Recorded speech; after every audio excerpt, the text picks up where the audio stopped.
The Grow My Cleaning Company podcast helps owners of cleaning companies just like you to grow your company and yourself so you can make more money and finally get the time and money freedom that probably got you into this business. Discover how to automate and create systems that allow you to grow like crazy without losing control. If you dig the show and want to show some love, subscribe, rate, and review on iTunes. It really helps. Enjoy the show. What up, Clean Nation? Good to see you. Thanks for joining us live. If you're on the recording and you're sad and you've got FOMO, just search for our Facebook group. Lindsay can put the link in there. You can come in and you'll be able to join live. But Lindsay, what's going on? Who's in the group and what questions we have today? All right, so we are going to start with John Zapata Restrepo. He is a former client and he actually emailed us in this week. He says, how do you get cleaners to care and maintain the standards we have set and do the job as well as I would? Oh, I love that question. So first of all, I think you put him to the top just because you like saying John Zapata Restrepo because it's a ton of fun to say. So I'm not judging, just kind of noticing. So that's a really good question. There's a couple of things, probably 2 or 3 things I want to hit on. First, so just you said, how do we get cleaners to care, maintain the standards we set, which is very different, and do the job as well as I would do? So those are 2 separate questions. I'm going to give 2 separate answers. So I'll do the standards first because that's the important one. So the first one is set reasonable standards, right? A lot of times we kind of get this weird, I'm the best cleaner in the world, and that's what we set our brand is the best cleaner, but it's just a tough one, right? Because everybody says they're the best and everybody but one person is lying. It's just factually not the case. So we're training our people to want the wrong thing, right? If they really want perfection in cleaning, no one can afford that and they really don't give a crap. So I would set the standard with the client of when you come into your building, you're going to feel great. And if you don't feel great, which you won't, because we're going to make mistakes, we'll fix it. We'll never leave you high and dry. We always got your back. That's a super reasonable standard that you can maintain and hold your employees accountable to, and you can win on. So when something goes wrong, not if, because nobody's perfect. When something goes wrong, it costs everything on a plane costs 100 times more than on a car because they can't crash, and they've got backup after backup after backup after backup after backup, and thousands of people making sure they do not crash. And guess what? Planes crash. So if planes crash, I promise you something's going to get missed in the building, right? Like you just have less, even with all the budget, we still can't make things perfect. So let's just set standards right. The problem we come in is we set the standard of, your old cleaning company didn't do quote unquote a good job, as opposed to understanding what a good job means, why that's important. We're just going to butter that up with, we're the best. We'll do a great job. We'll never screw up. And then when we obviously screw up, it goes over and over and over again. There's frustration. So first and foremost is getting clear on what the standards are for the customer. So set them straight, which is you're going to feel great 90+% of the time. And the less than 10%, something's a little wonky, just let me know. We're going to got your back. We're going to make you whole. So start with the standards correctly. Second, how do you get your employees to do it? Core values, man, right? Like, how do I get Lindsay to be sweet and kind and show up on these with added, we don't have a handbook, like Facebook Live, awesome handbook. Lindsay, right? She was this way before she found me, and she'll be this way afterwards. So you got to find people that are core values matched. For us, it's have fun, make money, be real, and help out. So Lindsay does a great job because she loves helping you guys. She loves having fun. I don't have to tell her, Lindsay, don't be so serious. It's just who she is, right? So to answer your question, A, we're not looking for cleaners to have our standards. B, our standard shouldn't be the best in the world, because I've said it before. There's some guy in probably Texas who makes the best burger in the world and he's broke. McDonald's makes a crappy burger, but they sell a crap ton of them. It's not about quality. It's about consistency and brand and all sorts of other stuff. So get in line with your customers and make sure that you communicate clearly what the outcome is going to be. And then make sure you communicate that to the cleaner and let it happen. So like with Lindsay, my communication would be our clients have to grow. They have to be happy. They have to get results. And that's it. I don't say do the Facebook Lives this long or do it like this or do that. I just tell her what it should look like at the end. And more often than not, we get that result. And if it doesn't, we make it right for the client. So if I was like, well, how can I get Lindsay to coach exactly like me? I can't. She's not exactly like me. But the reason I hire her, she's different than me. She does stuff better. She did everything just like me. I wouldn't need her. So the real question is, how can we get clear with our clients on what we're going to give them, which is not to be perfect, but to make sure they get the results that they need. And then Lindsay can bring her special abilities to that, as can the rest of the team. So get better clear on on what the actual outcome is with your customer. Make sure that the employees know it's not about a checklist or cleaning everything perfect. It's about the customer feeling good when they come in, and take your whole thing about I clean special and I'm the best and throw that in the garbage because nobody cares. All right. Is that, what do you think, Lindsay? Did I yell long enough on that one? We got another one?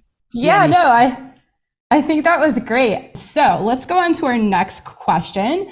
This comes from Abdul Wahab. He emailed this in. How to deal with contracts as a subcontractor? How to deal with contracts? So that is a tough one. I got to be honest. I don't really know what that means. So I'm going to have you kind of ask a tighter question. I don't know what that means. Like how do I deal with traffic? Like are we talking about not having it? Yeah. We need much more details before we can answer it. Hey, let's try another one, sister. Let's try this one. He actually sent in another one. Let's try this. Need to understand pricing formula for quotation, offices, daycare, house, etc. Okay. So pricing is something that people look at, I would say the wrong way. We're looking for a formula as opposed to an understanding of how pricing works. How pricing needs to work is cost of goods sold. What does it cost? So if I did have a car dealership and we didn't have a pricing formula, we had everything was based on cost of goods sold. What do we own the car for, right? So there wasn't a formula because it just didn't work that way. So really what we're looking for with our cleaning is a cost of goods sold. So basically profit is revenue minus expense minus cost of goods sold. Whatever is not a cost of goods sold or an expense is left over for you. Cost of goods sold is what it costs to provide the service. You got to pay labor and payroll tax and workers' comp, all that good stuff. So you want to know what that percentage is. And if you have an 80% cost of goods sold, well, there's only 20% left over for profit and overhead. Let's say you have a 20% cost of goods sold. So say it's $100, this thing costs $100 in labor to get clean and you charge $120. Well, that's only $20 for profit and expenses. And there's probably going to be more than $20 worth of expenses. However, if you have that same $100 cost to clean, you charge $300, your cost of goods sold is now 33%. And there's probably plenty of money left over for expenses and overhead. So all that to say, the easiest way is just to multiply your cost times 2. So you have 50% for cost of goods sold, 50% for profit and overhead. And you can even split that in half. 25% goes to me, 25% goes to expenses to make sure everything happens. We teach our clients actually 45% cost of goods sold because we like a 30% profit. But the big thing is you want to move your thinking from some sort of formula to what does it cost to get it done? Divide that by the percentage cost of goods sold you want. So if you have, it's going to cost me $100 and you want a 50% cost of goods sold, you divide 100 by 50%. Wada bang, you got $200. That makes sense, Lindsay, or was that way too much math and way too little time? No, I think that was perfect. Actually, that is still a formula. It still makes sense. That's a great starting point for people to really break it down. Okay, cool. Right. We got time. What's next? All right, let's see here.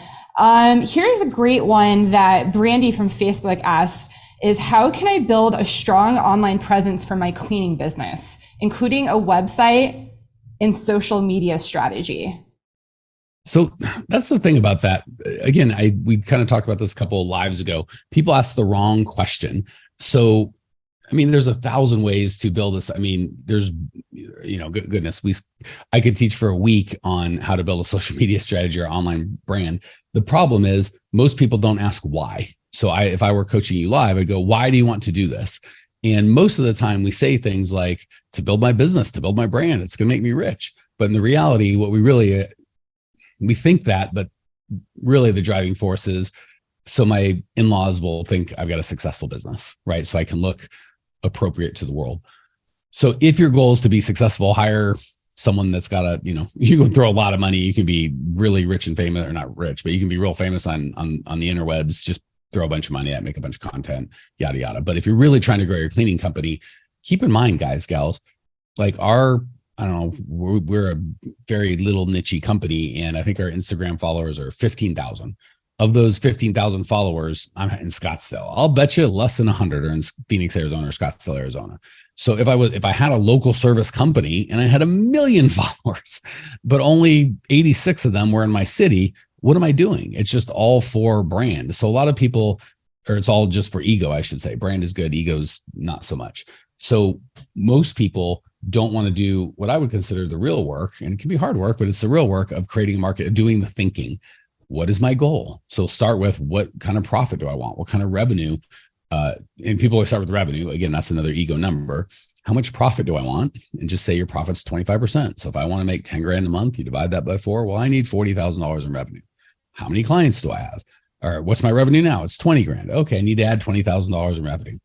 What's my average client? Well, it's $500. Okay. Well, I need to add 40 clients. Like, you need to break that down and like, okay, where am I going to get a client? So there's a lot of like, how can I have a fancy name on, how can I have an online presence? Nobody wants an online presence. We want profit. We want cash. So screw the online presence, screw the social media presence, and build a funnel that's going to get the right. I'd rather have an online presence to 250 people that are my perfect prospects than 250,000 with none of my perfect prospects. So I would shift my focus to what is my real goal, and then really make a plan that matches your goal, and having quote unquote a strong online presence. And everyone's like, a website. Websites are garbage until somebody goes to they have spent all this money on a website. Like, how much traffic did you get? Like 32 visitors. Okay, what are we doing here? Like, that is nothing. And how many of those 32 visitors, 33 of them were probably bots from India. Like, they're not even real people. So people get all nutty about a website and they don't realize they're marketing to their friends and family. So I can go, hey, Lindsay, I started my new cleaning company. She's like, that sounds janky. I'm like, go to mikescleaningcompany.com and it looks fancy and shiny. She's like, good job, Mike. You've got a real company. I haven't made any money. I'm just fooling around. I'm just trying to make myself feel better. So probably not the most satisfying answer, but if you're looking to grow a cleaning company, focus on growing a cleaning company, not an online brand and a website and a bunch of other garbage you don't need. Hey, amazing people, you may have noticed we don't sell a dadgum thing on this podcast. We don't allow ads. The only ask I can ever have of you guys is if you dig the show, for you to spread the word and share so we can change as many lives as possible. Literally, it'll take you 5 seconds to give us a great review, and I can't tell you how much I appreciate you as a listener and value the gift of your kind words. Now, back to the show. All right, Mike, we got a good question, and it's a little bit long, but I think this will be beneficial. That's a little more in the weeds, but it's so good. I'm just going to ask it. All right. So Rachel from Lemur Cleaning Services emailed in, and she said, you mentioned that we need a floater for every 4 to 6 cleaners. I am ready to hire floater, and I am looking for tacticals in caps. Tips. I only have W-2 employees and pay them a percentage. They work solo and we do not have an office.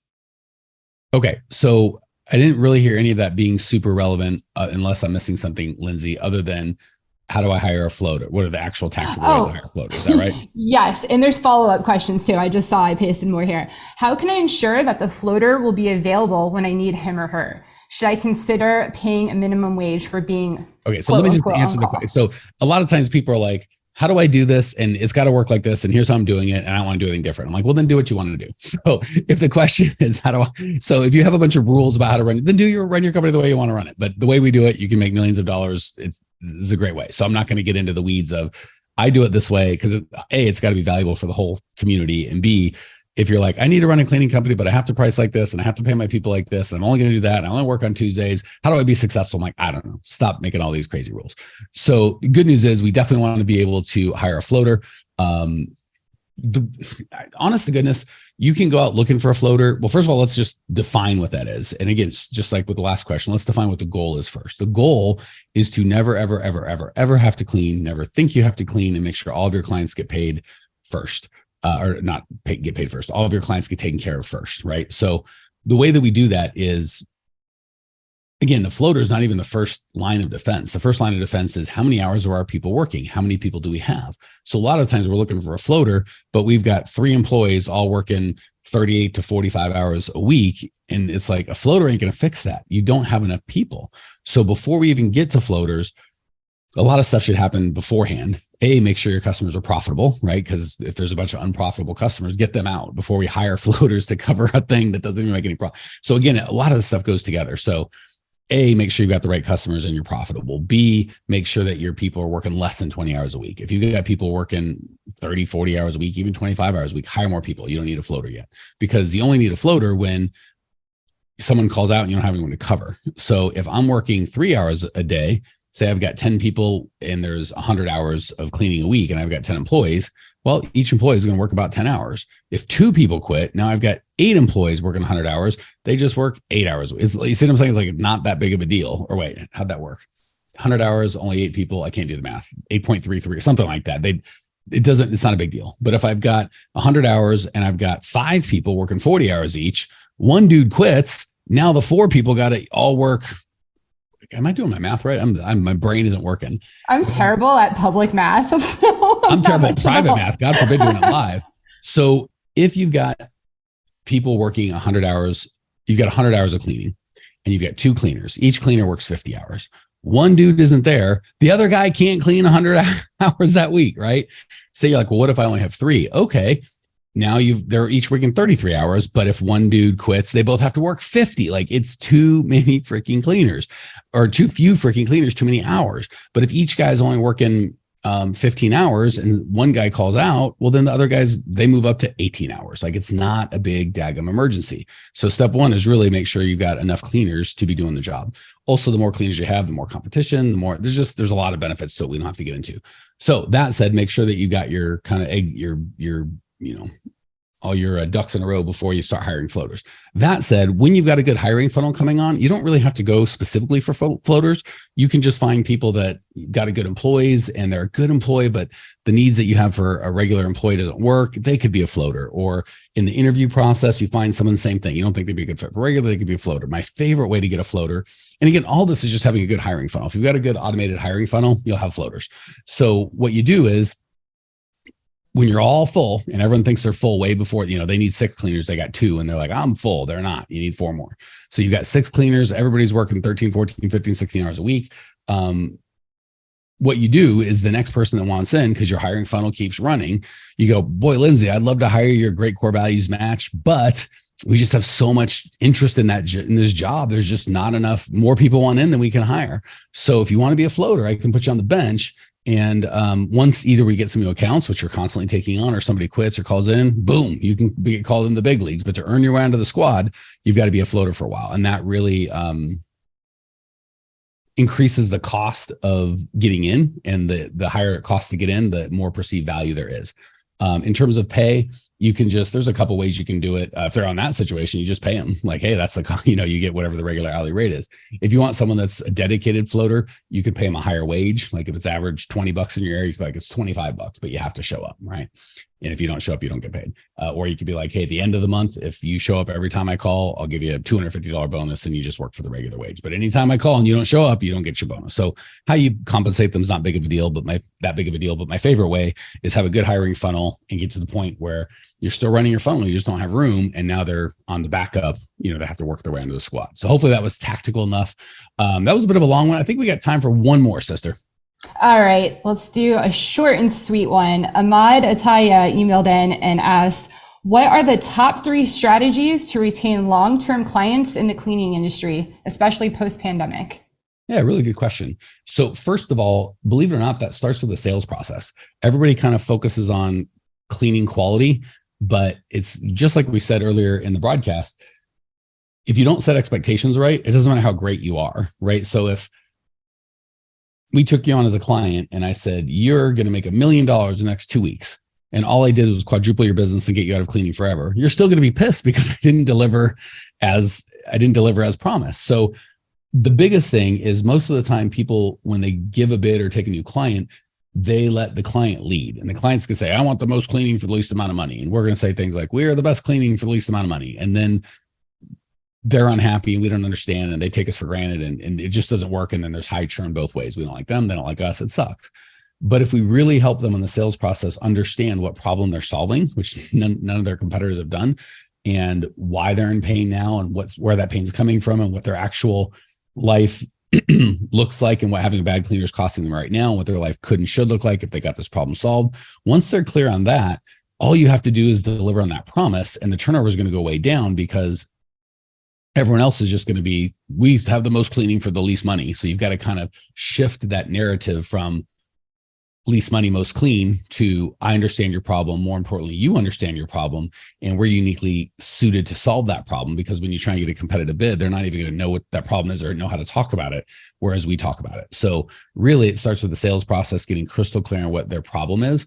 And then making sure you fulfill on what you say, right? If you do a crappy job, there's always going to be turnover. But believe it or not, again, if the deal is we both understand your problem, I'm going to fix it. I'm not perfect. I'm going to make a mistake. But if I do, let me know and I'll make you whole again. You can still make mistakes and still maintain the job, but you've just got to keep communicating realistic expectations and helping them through the process. So believe it or not, low churn and low turnover starts with a good sales process. People think it starts with more cleaning. It doesn't. It starts with a sales process. Once you set that right, if you just maintain the relationship and fulfill on your promise, you should have very low churn. And by the way, we're not looking for zero. Sometimes clients, a new guy comes in and he's a pain in the ass and we don't want him anymore, or we need to raise price and they don't want to do it. So zero churn is not the goal, but we definitely want low churn. All right. Before I turn over to Lindsay to close us, if you have a question, you're like, I want to play. I want Mike to yell at me live and on in person. Email support@growmycleaningcompany.com. I think Lindsay gets those, or they get to Lindsay somehow, and she will put you on, and we will do our best to help. Lindsay, any parting words for the home team? For the home team. No parting words, just a quick shout out to John Zapata Restrepo. Thanks for showing up, John, and thanks for your question. And don't forget, we will read questions live if you show up on Wednesdays at 2 p.m. Pacific with us. So that's my spiel. Beautiful. All right, guys. If you need anything else, go to growmycleaningcompany.com. Bunch of free stuff there. Check out our free Facebook group. See you soon. Well, here we are at the end of the podcast, and you made it. Great job. I've got a little bonus for you for sticking through with me. But like I mentioned before, if you got value out of this podcast and you want to show a little love, subscribe, rate, and review on iTunes, Spotify, wherever the heck you're listening to this thing. Share it with a friend. Share the love. And as a special thank you for those of you that stuck with me to the end, how about I give you my personal phone number so we can text? It's a great way for me to get to know you, your business, your goals personally. So shoot me a text now, 602-932-6431, 602-932-6431. I am the only one who responds to these texts, and I will personally respond to everyone I possibly can, as long as this number is manned. Don't know how long we're going to keep this at the end of the podcast, so grab it now, 602-932-6431. Give me a text, say hey, can't wait to meet you.